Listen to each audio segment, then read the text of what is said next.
Salut les mecs, j'espère que vous allez bien. Moi perso ça va nickel. On se rejoint aujourd'hui, ça fait un bail, j'ai pas fait de vidéo. Un peu de repos, bien entendu, et surtout la Nations League. Voilà, c'est pas une compétition qui, voilà, c'est match amicaux, mais voilà, avec des poules, avec un mini tournoi, on va dire. C'est plutôt pas mal, mais voilà, je préférais regarder de loin, voir les premiers matchs, comment ça se passait. On en a mis dans le VIP, d'ailleurs, on va discuter.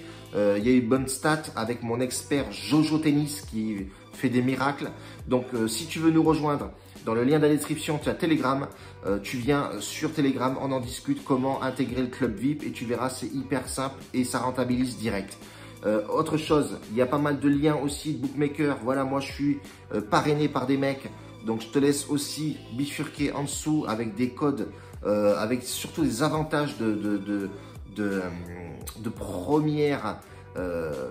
première mise qui sont remboursés, etc. Donc, je te laisse voir là-dedans, dans la description. Va bifurquer, fais-toi plaisir, papa. Tous les tickets que je mets, moi, sont en fin de vidéo. Ils sont validés. Donc, tu auras les screenshots, bien entendu, de tout ce que je joue. Voilà. Transparence oblige.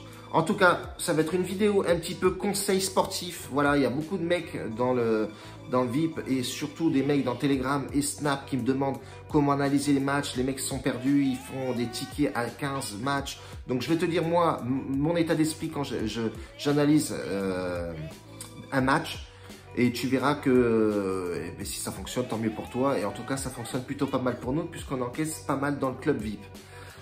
Première chose à analyser dans un match, c'est le feeling. Comment toi, tu gères ton putain de stress, frérot. Ça, j'ai fait beaucoup d'erreurs il y a 10-15 ans de ça.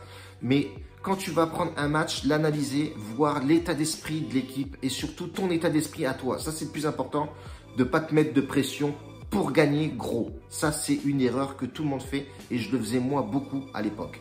Donc moi, je prends le match. Par exemple, on va partir sur Portugal parce que je vais te donner des pronostics sur le Portugal et on verra si vraiment j'ai eu raison de jouer sur ce match-là. Portugal, moi, ce que j'ai regardé, le feeling du match. Voilà, premier match, joué, gagné. Cristiano Ronaldo n'était pas là, mais on peut voir effectivement que dans cette équipe-là, il y a du talent. Donc, première chose à analyser, voir l'état d'esprit des mecs. C'est pour ça que te laisser jouer un match, c'est toujours aussi bien parce qu'on voit les mecs s'ils se donnent à fond ou pas.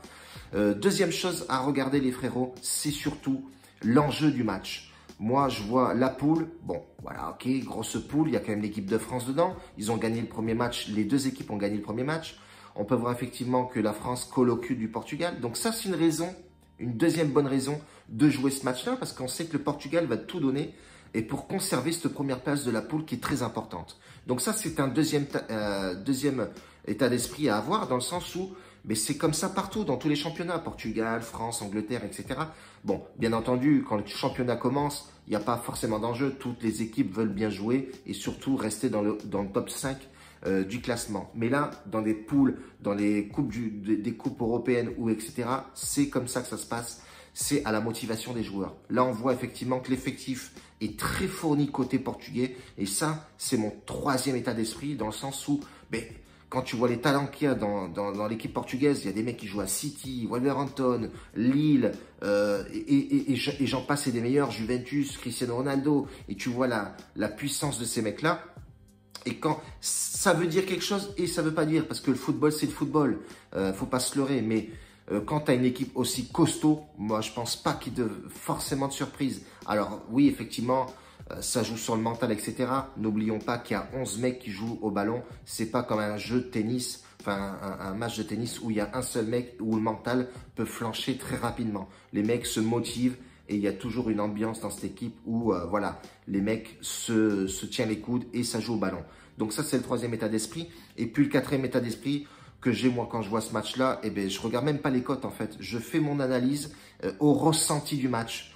Et surtout au premier match qu'ils ont joué ou au deuxième ou au troisième, etc.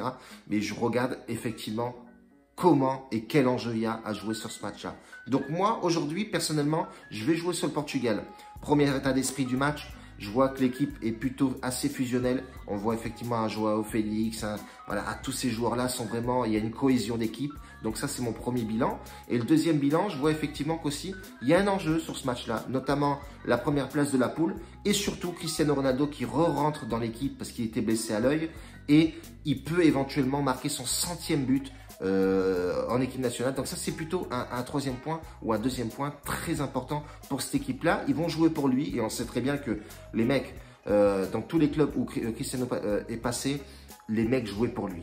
Voilà. Et là, on le voit dans l'équipe nationale, etc. Souvent, les mecs jouent pour lui. Donc ça, c'est des points positifs à avoir. Notamment, je sais pas, je vais dire une connerie, mais regardez, Mbappé blessé, équipe de France, Griezmann n'est pas trop en forme. Est-ce que franchement, ça va le faire? Est-ce que la Croatie va en profiter? Ils vont avoir le couteau entre les dents, c'est obligatoire. Ils ont perdu le match contre le Portugal, donc ils vont forcément vouloir faire quelque chose. Ils vont peut-être user ça. Voilà, Mbappé blessé, il y a du talent, attention, il y a Coman, je sais pas s'il a été sélectionné, bon, il y a Coman. Je me suis pas trop focalisé sur l'équipe de France, j'aime pas trop jouer l'équipe de France, moi, personnellement. Bon, je l'ai joué à la Coupe du Monde, certes, comme tout le monde, mais là, je les sens pas trop, c'est un peu le foutoir. Bon, bref, donc voilà, analysez bien l'équipe, visualisez la chose, l'enjeu, la forme, la cohésion de l'équipe, etc. Et ça peut aboutir sur des bons pronostics. Donc on va clôturer tout ça, j'ai pas envie que la vidéo dure non plus un quart d'heure, 20 minutes. Les pronostics que moi j'ai vus sur ce match-là. Donc moi, pour moi, le pronostic le plus safe du match à mes yeux, ça va être le Portugal doit gagner ce match-là. Donc je mettrai le Portugal en save, même si ça va être un pari assez risqué, certes. Alors on peut faire Portugal rembourser, c'est nul, mais la cote n'est pas excellente. Elle doit être à 1,23 ou 1,25.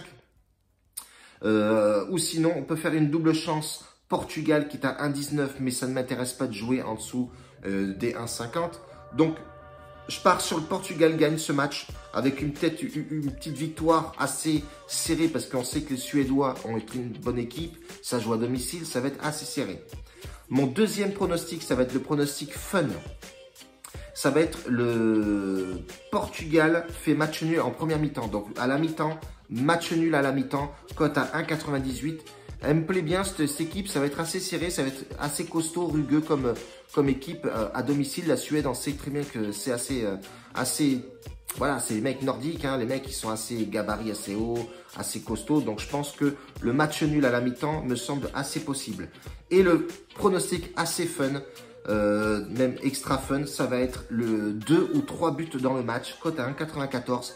Elle me paraît assez bien parce que voilà, ça va être un match, comme je dis, assez serré. Et on peut voir effectivement que la Suède, avec tous les matchs qu'ils ont joués, on peut voir effectivement que les mecs ont du mal à aller s'imposer là-bas. C'est très peu de buts, 1-0, 1-0, 3-0, 2-0. Voilà, ça reste sur des 2-0, des 1-1, des voilà. C'est assez serré, c'est assez compliqué à aller jouer là-bas. Donc ça va être mes 3 pronostics les frérots. On va partir comme ça pour aujourd'hui. N'oublie pas, si tu veux te faire un premier pari en ligne, n'oublie pas d'aller voir mon bookmaker, voilà, celui qui m'a contacté, BetWinner, voilà, c'est à 130% de premier dépôt, donc remboursé, donc c'est plutôt pas mal. Va jeter un coup d'œil, tous les liens sont en bas de la description.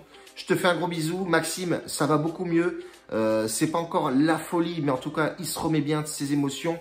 Forza, et j'ai toujours dit, c'est ici que ça se passe, toute la machine fonctionne avec le cerveau, donc voilà. Focus sur le mental et on va aller loin, les gars. Grosse bise à tous. Un bacio a tutti, grazie mille, bordel. Ciao.